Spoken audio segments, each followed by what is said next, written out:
na itong mga draft picks na to, itong mga mag-a-apply ng pagka PBA, nakapag-isip-isip ba talaga ng mabuti at maayos. At kapag sila sumabak dito sa draft na ito at sila'y nakuha, kailangan sumunod sila dun sa policies na finormulate ng Commissioner's Office.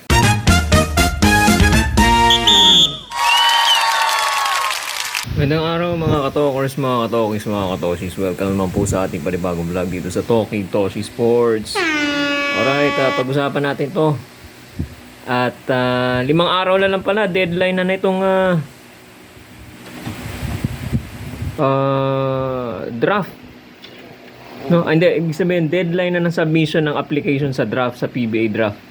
At marami pang hinihintay na ng mga big names, sa mga malalaking pangalan para sila magpasa, magsumite ng kanilang mga requirements at mga applications.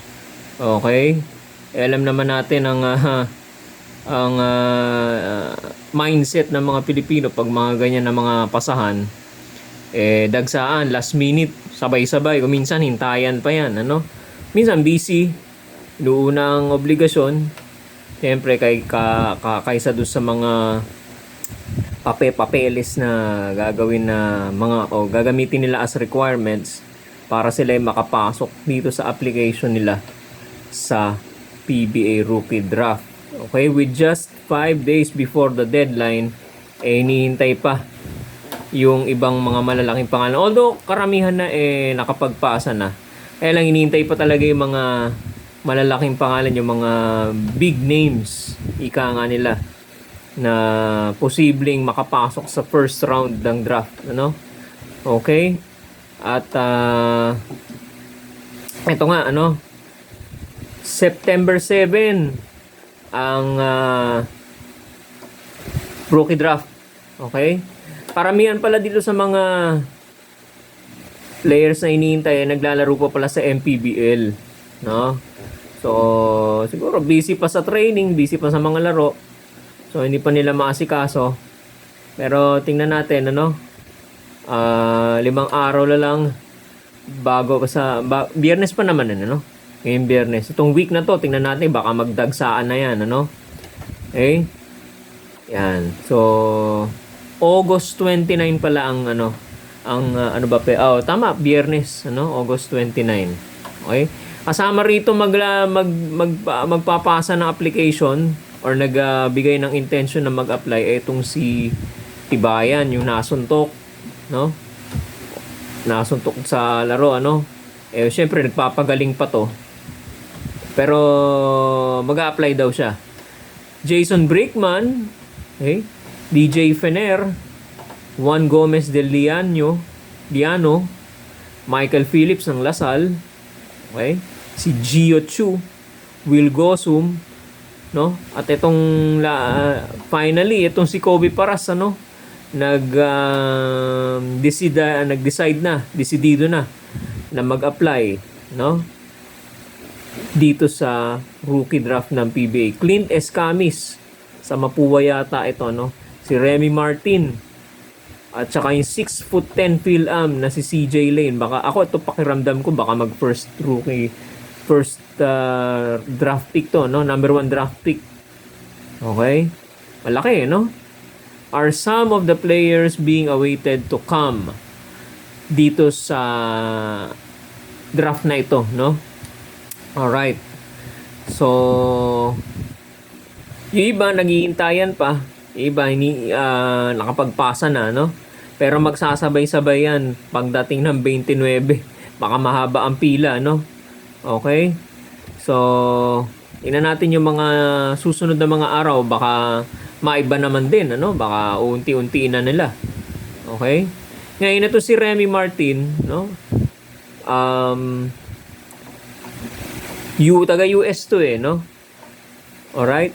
Ay asikasuhin pa niya yung mga, pagka kasi naglaro ka sa US, tsaka medyo may mga issue sa citizenship or something, no? Kailangan mo mapatunayan na Pilipino ka. no?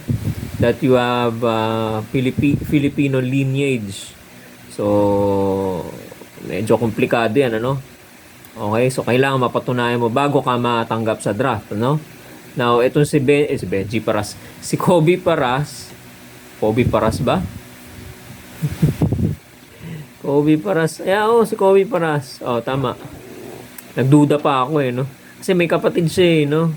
Okay, si Kobe Paras, no? Nagte-training na raw ngayon, nagpapakondisyon na. So, exciting din itong magiging rookie draft sa September 7, no? Ngayon, ito si Phillips, okay? Ipinagpapaalam pa. Nagre-request itong si Willie Marshall na payagan ng UAAP at saka ng NCAA na kahit ongoing yung season nila makapag-apply na. Okay? To join the draft kahit meron pang NCAA at UAAP season. So, well, tingnan natin in the next 5 days kung maaprubahan ng college tournaments na ito, no, ng UAAP at saka NCAA na pwedeng NCAA yata pwede na, no? Etong si Escamis pwede na yata. Pero UAAP hindi pa UAAP may bagong commissioner na si Jai Reyes, ano? So tingnan natin kung aprobahan ng opisina ni Jai Reyes itong request ni Commissioner Willie Marshall. Okay? Ayan. Alright, kayo mga kababayan, ano bang sino sa tingin niyo magiging number 1 rookie draft pick? Ako si Lane, ano? Malaki. Baka kunin nga, hindi. Ang first round draft pick, si Terra Firme. Okay? Para sa, ako, baka sayangin na naman ng Terra Firma yan. Ako, wag naman sana. Wag na kayo magtatapon ng mga player. Dapat may rule na ganyan, mga 2 to 3 year residency sa mother team. Wag bawal i-trade yung draft pick ninyo. Kay number 1 yan, kay number 2 bawal mag-trade. Okay? Tapos Phoenix daw ang pangalawa, pangatlo ang Blackwater. Itong mga nasa ilalim ng mga nakaraang conference, or nakaraang season. So, let's hope na pangalagaan nitong mga teams na to yung kanilang mga draft pick. Okay, kasi pagka na-demoralize yung mga yan, no? At hindi tumagal sa team ninyo, na dissatisfied sa management, okay? Dahil hindi nagpapapanalo, aalis yan. Aalis yan. Malamang, At ayun na naman yung issue ng mga naglalaro na import, no? Para sa KBL, sa Japan B-League, na umaalis dito, hindi kayo naman. Syempre, mas mataas ang sweldo doon. Mas malaki yung sweldo sa abroad, kaysa dito. Okay? Yan. So, itong darating na draft na ito, remains to be seen kung magiging successful ba itong mga madadraft na ito. Magtatagal ba sa kanilang mga mother teams o hindi, o ilang buwan lang din, aalis din. Okay? Dahil meron silang parang may Damocles sword na may tabak ni Damocles na nakaabang sa kanila, na kapag sila aalis, sila ay mababa ng 3 years.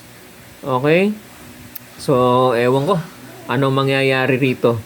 So, that remains to be seen, na itong mga draft picks na to, itong mga mag-a-apply ng pagka-PBA, nakapag-isip-isip ba talaga ng mabuti at maayos.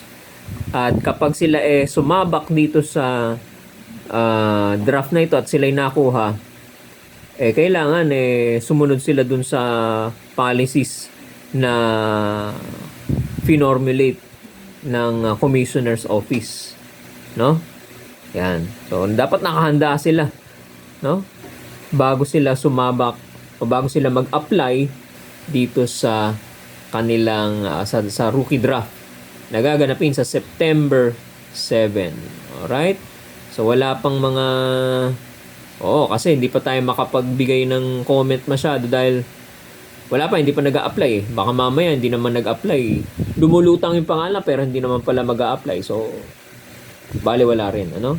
For the meantime, yan na muna ang ating maibibigay na informasyon sa inyo. Congratulations kay Alex Ayala, no? Dahil siya ay nanalo sa first round, ano? Round of 64 yata.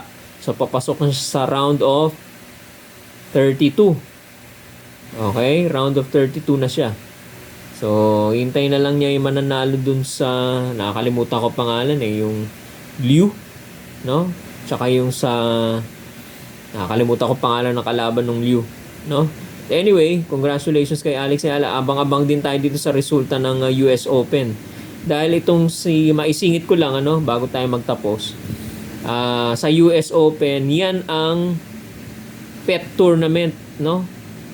Ni Alex Ayala kung saan nanalo na siya nung nag-junior siya, no? Nung mga nakaraang taon, nanalo na siya diyan. Tsaka expert siya sa mas gamay niya ang hard court. Okay? 3 po yan mga kababayan eh. Clay court tsaka grass court. Yung Wimbledon yan, grass court yan. Itong sa US Open, hard court yan. So gamay na gamay ni Alex Ayala, kaya mataas ang expectations niya, expectations ng mga tao na magtutuloy-tuloy siya hanggang hopefully sa finals, ano? Alright? At makakupo ng championship sa US Open. Let's see, sana pala rin si Alex. Okay? Pero as of now, panalo siya sa first round of 64 if I'm not mistaken. So tingnan natin ang mga developments dito sa US Open. Alright? Maraming salamat po sa pagtutok at panonood po ninyo sa ating mga videos. Huwag po niyo kalimutan mag-like and share dito sa ating video. At sa mga bago pasok, huwag niyo po kalimutan mag-subscribe sa ating YouTube channel. Maraming salamat po at magandang araw po sa inyong lahat.